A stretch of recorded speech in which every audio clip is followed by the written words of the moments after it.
وَالسَّمَاءِ وَمَا بَنَاهَا وَالْأَرْضِ وَمَا طَحَاهَا وَنَفْسٍ وَمَا سَوَّاهَا فَأَلْهَمَهَا فُجُورَهَا وَتَقْوَاهَا قَدْ أَفْلَحَ مَن زَكَّاهَا وَقَدْ خَابَ مَن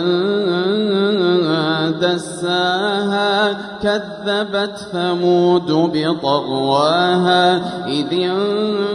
انبَعَثَ أَشْقَاهَا فَقَالَ لَهُمْ رَسُولُ اللَّهِ نَاقَةَ اللَّهِ وَسُقْيَاهَا فَكَذَّبُوهُ فَعَقَرُوهَا فَدَمْدَمَ عَلَيْهِمْ رَبُّهُم بِذَنبِهِمْ